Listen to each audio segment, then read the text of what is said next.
Module number 3, Monetization Strategies. In this module, we'll be talking about translating value you bring to the customer into money, individual factors that inform your economic model, different economic models and the characteristics of each, and the importance of knowing your numbers.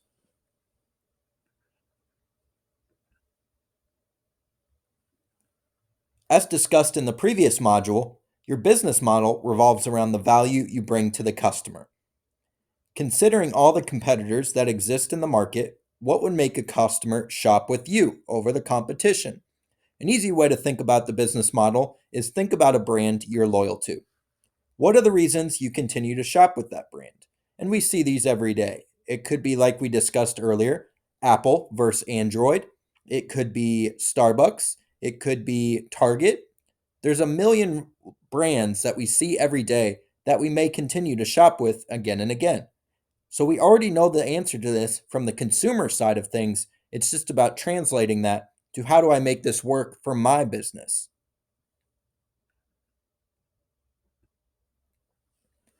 What we'll focus on now for this module is the economic model.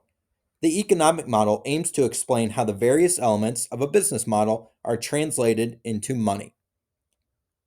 Aids you in continuing to build out that game plan for your business, which we discussed earlier. Relies heavily on the numbers of your business. As the business owner, think about how much it costs you to produce one item or service out of pocket.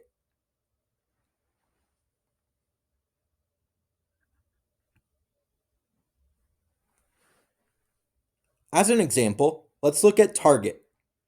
The business model of Target. How does Target bring value to the customer? Why in the world would anybody go to Target when Walmart exists at slightly cheaper prices? Well, the answers can definitely vary there, but maybe it's the cleanliness of the locations or the perceived cleanliness of Target versus Walmart. Maybe it's the customer service. Maybe it's the items that they have specifically at Target versus Walmart. There's a lot of different answers there, but the fact remains that Target does have a business model that sets them apart from the competition in some ways. The economic model. How does Target capture that value they bring to the customer in dollars? So think about what we just referenced there, Target versus Walmart. So let's take a simple item like a sparkling water.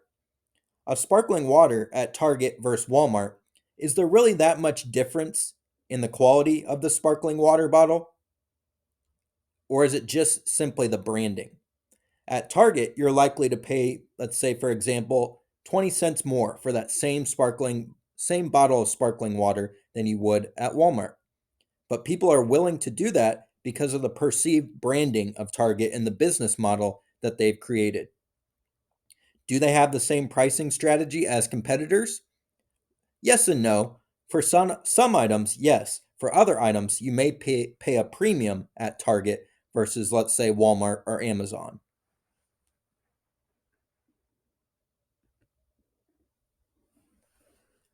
Factors of an economic model. Think about streams of revenue. How many are there? What are they? And how much money do they generate? We talked about Starbucks in an earlier module. Think about Starbucks. Starbucks started off in 1971, as we discussed, producing coffee and coffee beans.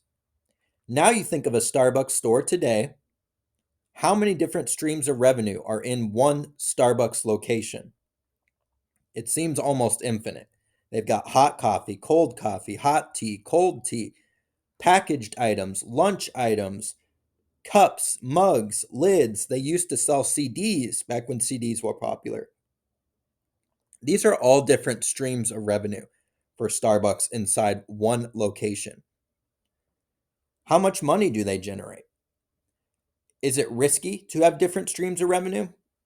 Or would you rather stick with one stream of revenue?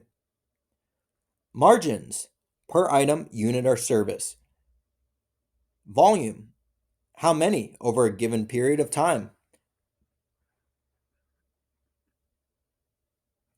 So let's look at streams of revenue a bit more in depth here. How many ways does your business have to generate revenue? Is it better to have one revenue driver or many? Or is it better to have many ways to generate revenue, as mentioned there? Think about Southwest Airlines, for example, as we just talked about Starbucks, which has many different revenue drivers. Southwest is on the opposite end of the spectrum. Southwest Airlines has one main revenue driver, which would be getting people from point A to point B cheaply and efficiently. Now, with that one stream of revenue, they become very, very good at that one stream of revenue. A master of that trade, you might say. But the risk they run is exposing themselves to risk if people decide they don't need Southwest Airlines anymore, or like we saw in the pandemic, there's no need for flight travel or flight travel becomes unsafe. That's the risk Southwest Airlines is exposing themselves to by only having one main revenue driver. So there really is no right or wrong answer in how many streams of revenue should you have. It's more of think of like a tightrope balancing act. You don't want to be locked in to only one stream of revenue maybe, but you also don't want to spread yourself too thin with too many streams of revenue that you can never possibly keep up and you become a jack of all trades, master of none.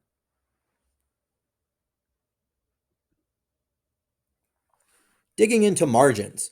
Margins are the difference in price that is charged to the customer versus what it costs to produce that item or service for you as the business owner. To truly understand this figure, you must dive into exactly how much each individual item costs to produce. Or, if it's a service, each individual service costs you out of pocket to produce. Could include, for example, cost of employees who produce the item or the service, physical supplies, manufacturing fee, or if you're doing the product or the service yourself, how much is your time worth? That's important to consider as well. For example, now these figures may be a little bit off, but let's say Starbucks coffee for one venti cup of coffee charges the customer $4. Now, let's say it cost, all things considered, the cup, the lid, everything that goes into that one cup of venti coffee for Starbucks, it costs them 50 cents out of pocket to produce one venti cup of black coffee.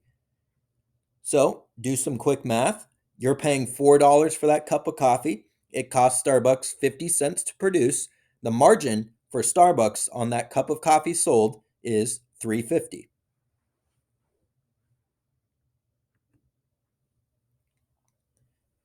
Volume. The number of units or service/product you are providing to the customer. Is relying heavily on volume a sound strategy for a startup business?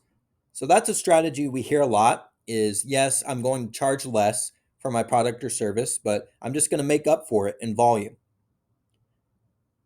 Well, the answer to this question has a strong relationship with margins as well. You want to make sure for every product or service sold that you're taking back a healthy margin that makes sense for your business and it also aligns with your market research.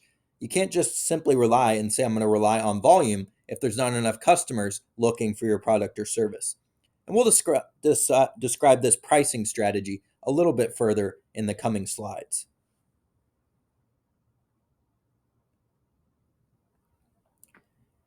So here's an example. Think about the economic model of each and the levers we just talked about. You've got the Porsche 911 on the left-hand side versus the Kia Forte on the right-hand side. Both very different business and economic models. The Porsche 911 is a $100,000 sticker price, for example. So let's say it cost Porsche $20,000 out of pocket to produce one Porsche 911. So they charge the customer $100,000. The margin left over after one Porsche 911 sale is $80,000. Then you've got the Kia Forte on the right-hand side.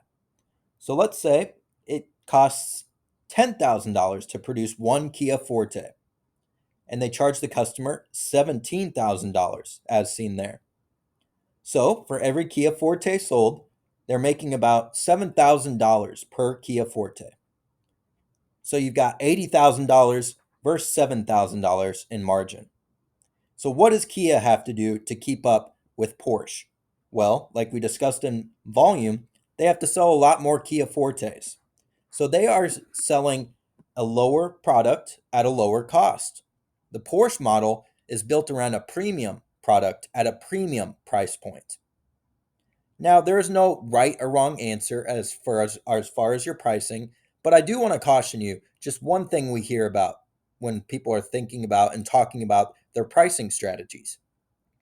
A lot of the times, when we talk about the question we asked earlier of what sets you apart from the competition, one of the common answers we get is going to be that I'm going to charge less for my product or my service than the competitor.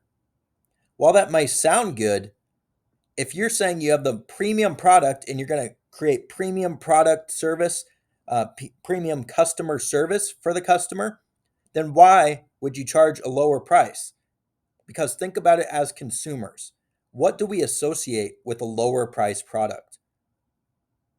We associate, most of the time, we're going to assume that it's a lower quality product. So, what you're really saying, if you're charging the lowest price to the consumer, is that this is the lowest quality product or service out there. So, while I said there is no right or wrong answer, you want to critically think about your pricing and not just jump straight to, I'm going to charge the cheapest price on the market as a competitive strategy.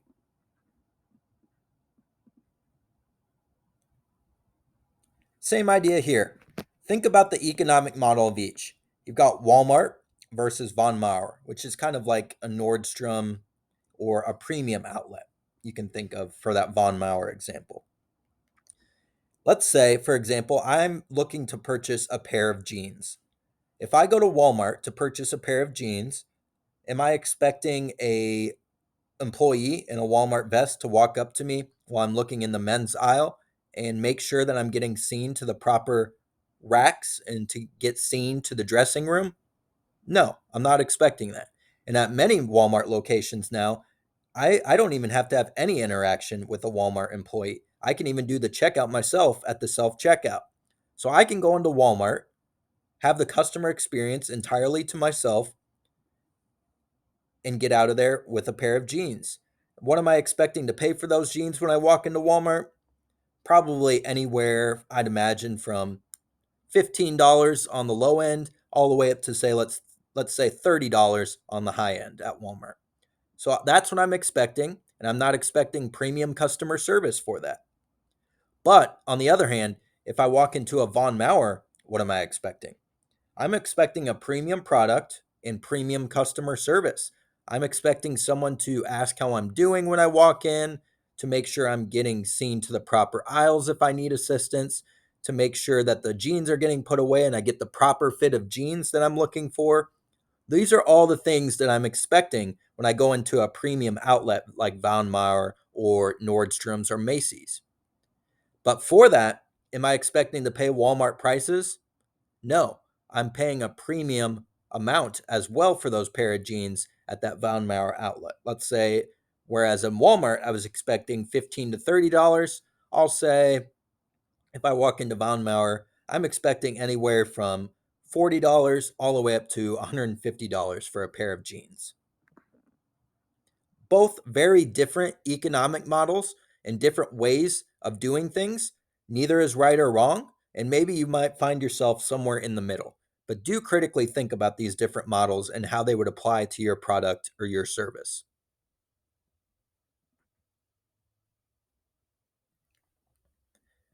Now let's talk about fixed cost. This all goes back to knowing your numbers as a business owner. Fixed costs are costs that do not change over a given period of time. Costs that can be planned for and do not change in relation to sales could include rent, if it's a brick and mortar facility, salaried employees, if you're paying yourself a salary, that can include you in there, business insurance, that's not going to change month to month most of the time, long term notes on equipment, and anything that you can plan for that is not going to change over a given period of time.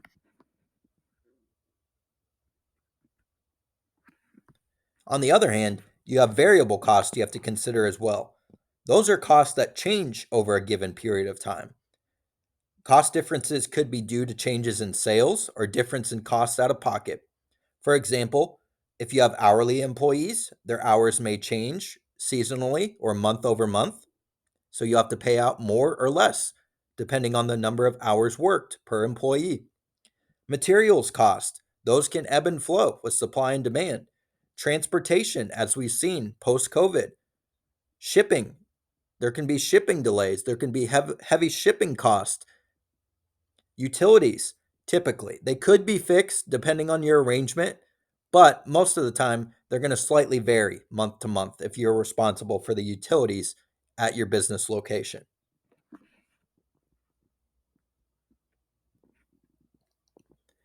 So, in summary, understanding the cash flow of your business is vital to success. Know your numbers. If I could distill this entire module into one thing to take away from it, it's that you should know your numbers and know your economic model, how it informs your business decisions. Even small changes to pricing or supplies can change the bottom line immensely over time. For example, if you're struggling on your bottom line and you're paying attention to your numbers, you may increase your product price by 25 cents and see how it works out and make sure that you have the same number of customers over time. And if you do, that small 25% change can change the entire trajectory of your business.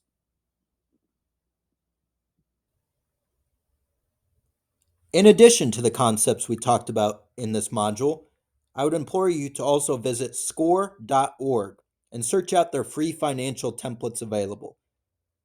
Score.org provides templates where you can begin to plug in numbers that inform your future management decisions. If you don't have any numbers for your business yet, you can start to estimate costs you'll have and plug and play and see how those small changes can inform your bottom line. Or if you already are in business, you should be familiar with some of these things and you can plug and play some of your costs you currently have and see how small changes in your margins, your volumes, or your pricing strategies can inform those future management decisions and inform that bottom line. Again, that is score.org under the resources tab, or you can just Google Score Financial Templates.